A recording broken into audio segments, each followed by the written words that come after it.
जी पुजारी जी, आज आपका कार्यक्रम कौन से गांव का था? मेरा आज का प्रोग्राम डुलाना गांव का था जी।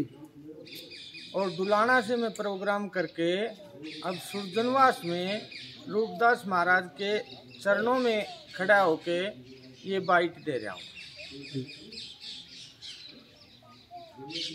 आज मैं सीएम मनोहर लाल खट्टर जी से रिक्वेस्ट करता हूँ, अरदास करता हूँ, सीएम साहब आज जो मेरे साथ इस पूर्व शिक्षा मंत्री रामविलास शर्मा ने करवाया है वो मैं आपको इन चैनलों के माध्यम से सूचना दे रहा हूँ।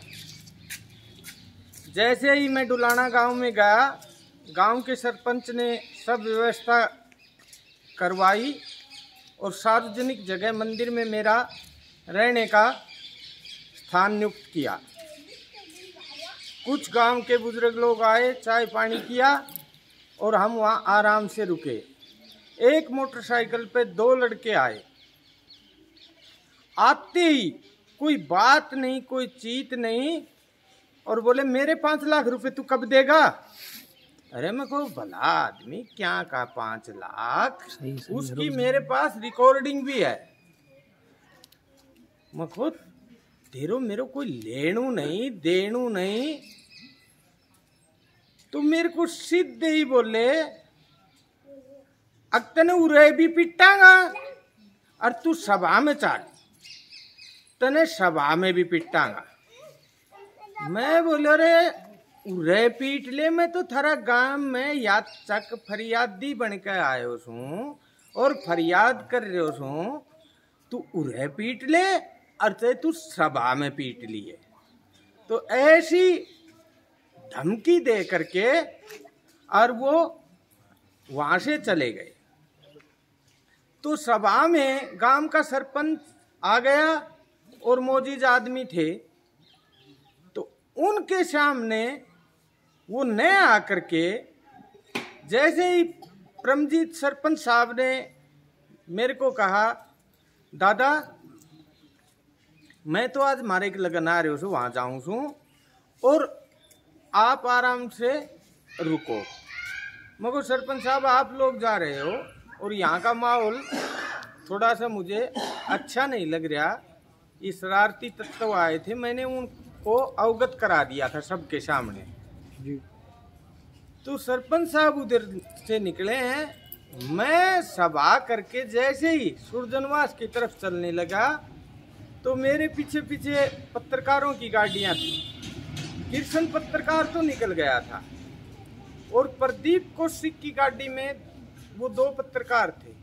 उनके सामने एक पीली टी-शर्ट पहने हुए एकदम से भाग का आया, बोले सुन सुन सुन सुन सुन, और मेरे हाथ को ऐसे करने लगा। वो पत्रकारों ने भी देखा है। मैंने कहा भाई तू क्या बात है, तू पीछे हट रे, डट डट। इतनी देर में उसने फोन मिलाया, किसी कृष्णिया को नाम लियो, कृष्णिया मुक्को से जल्दी आ जा।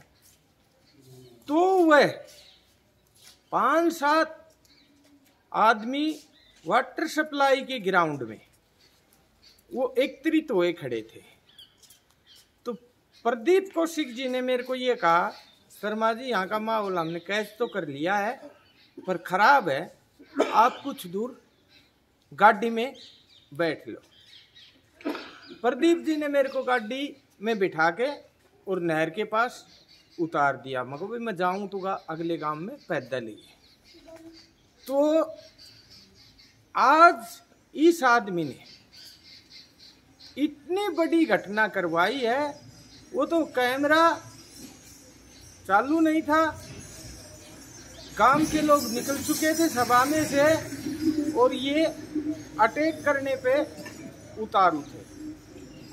तो सीएम साहब, ये रामविलास ऐसे नेचर का, ऐसी प्रवृत्ति का आदमी है, इसके मन मुताबिक काम नहीं होता है तो ये कार्यकर्ता पार्टी की रीढ़ की हड्डी होती है। ये कार्यकर्ता को मारता भी है, पैसे भी लेता है और भूमिहीन भी करता है, जैसे कैलाश को कर दिया। और ये पार्टी में भी यही हाल रखता है। जैसे इसका सीएम का सपना था और वो पूरा नहीं हुआ, तो इसने गुटबाजी तैयार कर दी थी। 15-16 विधायक इसने खिलाफत में कर दिए थे, लेकिन सीएम साहब ऊपर इस पर सख्ताई होने के कारण वो सरकार बंसीलाल की तरह ये घेरना चाहता था, पर इसकी वहां चल नहीं पाई। तो ये अब इसके पास जो पाक का पैसा इकट्ठा हो रहा है, उस पैसे के दम पे हर सभा में ये अपने आदमी भेजता है और हुड़दंग मचाता है। तो सीएम साहब, मेरी एक ही रिक्वेस्ट है, मैं याचक बन के मैं 107 गांव और 17 ढाणियों में मैं निमंत्रण देने जा रहा हूँ। मैं और कुछ नहीं कर रहा। मैं न मेरे साथ आदमी लेके चल रहा, न कोई प्रोटेक्शन लेके चल रहा। मैं गांव में निमंत्रण देने जाता हूँ। अगर भाई महासभा में हुए तो सभी आदमी आए, गांव मेरा निमंत्रण स्वीकार करो। मैं याचक बन के, फरियादी बन के और भिक्षुक के भेष में जा रहा हूँ। इसने अत्याचार की अति कर दी। मैंने आज आपके समक्ष ये विनती की है, इस बात का इस रामविलास शर्मा से जवाब लिया जाए। तू अच्छी हरकतों पे क्यों आ रहा है? जब अगला अपने बच्चों को लेकर के और निकल लिया, तो तू सामूहिक जगह पर आके, सर्व समाज में आके तू अपनी सफाई दे और सामने कर। तू ये टुच्ची हरकत क्यों कर रहा है? और अगर पब्लिक में रोष हो गया और इसने मेरे साथ कोई फिजिकल हरकत करवा दी, तो नुकसान होने का भी डर है। सीएम साहब, आप इस बात पे पूरा, मुझे विश्वास है, पूरा संज्ञान लोगे। मैं यही आपसे आज विनती करता हूं। आज पत्रकारों के सामने मेरे हाथों के चिपटने की कोशिश की है। मैंने मेरी जो भी फरियाद थी वो आपके सामने रख दिए। कैलाश जी, जिस प्रकार से आप बता रहे थे कि भाई कार्यकर्ता पार्टी की रीढ़ की हड्डी है, और ये रामविलास शर्मा ने अनेक ऐसी घटनाएं आपने कहा है कि भी कार्यकर्ताओं के साथ करवाई, उनके साथ मारा पिटाई, जमीन बिकवाना ये किया है, तो आप रामविलास जी के साथ लंबे समय तक रहे, तो आपके सामने क्या कोई ऐसी घटना घटित हुई है? मैं कार्यकर्ता ही हूँ, मैं तो मेरी बता रहा हूँ जी।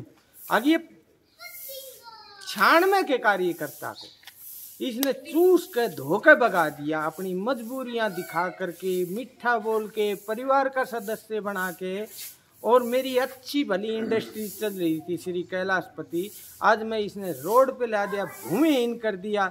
आज मैं गांव गांव इसीलिए जा रहा हूँ। 3 तो हम ये जिंदा लाश हैं, एक मेरा लड़का घर पे है। हम जिंदा लाश हैं। हम इलाके से कफन लेने के लिए जा रहे हैं। हम इलाका को यही कह रहे हैं, अगर हमें कफन के रूप में इसका बहिष्कार करो, इसका पार्टी बहिष्कार करे जी, इसको सर्व समाज में ला करके और इससे सवाल जवाब करे। और ये एक चीज चाह रहा है, इसने परसों भी खुर्द में, माजरा खुर्द में मेरे पास अपने लेफ्ट राइट भेजे थे। कैलाश जी, आप समझौता कर लो, वो करने को तैयार है और गलती भी मान लेगा, पर वो कुल्हड़ी में गुड़ फोड़ना चाहते हैं। और मैं चाहता हूं, अगर मेरा समाज ने, गांव के गांवों ने समर्थन किया, इसके 2-2, 4-4 आदमी आके और उठ पटांग झूठे आरोप लगा करके सभा को बिगाड़ने का काम करते हैं जी। और ये उनको पूरा पढ़ा लिखा के भेजता है, पर समाज के सामने ये ऐसे आदमी चल नहीं सकते। और कोई सवाल हो तो? जिस तरह से आज घटना हुई है, क्या सुरक्षा की मांग करेंगे? बिल्कुल। मेरा एक भी बात गलत हो, मेरा कोई शब्द गलत हो, मेरा कोई गलत तरीका हो, देखो मैं एक साधारण आदमी हो गया, ये पुराना लीडर है, पार्टी का अब राज है, अफसरों में इसकी अब भी पकड़ है, मैं किसी तरह से इसका मुकाबला नहीं कर सकता।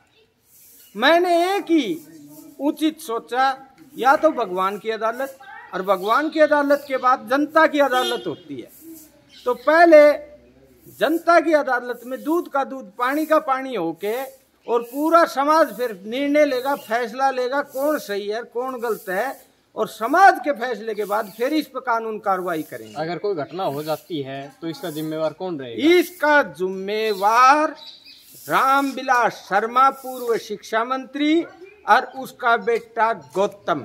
और ये घटना भी इसलिए हो सकती है कि छोटी हांडी में गणु गल गो, कालो धन गणु कट्ठो होगो। इंग्लैंड में 5 स्टार होटल चल रहे हैं डॉलर से, स्विट्जरलैंड में 5 स्टार होटल चल रहे हैं डॉलर से, नीम राणा कने रिमांडा होटल है, उसमें शेयर है। जो ये जेबीएस फर्म है, जीआरबीएस फर्म है, उसमें मेरे को कुछ नजदीक के आदमियों ने बताया 3 करोड़ रुपए की महीने की मंथली आती है। और अब लैंड क्रूजर 2.25 करोड़ रुपए की इसके लड़के ने गाड़ी निकलवाई है, और उसमें चलता है, मेरे ख्याल से हरियाणा का सीएम भी नहीं चलता होगा। और इनके क्या क्या घपले घोटाले हैं, वो आने वाले जयपुर में भी एक होटल है जी। तो कैलाश जी, जिस प्रकार से कि पब्लिक का एक सवाल था, हम आपसे आज कर रहे हैं कि कैलाश जी के पास सारी ऑडियो है, जितने भी कॉल रिकॉर्डिंग थी सबकी थी।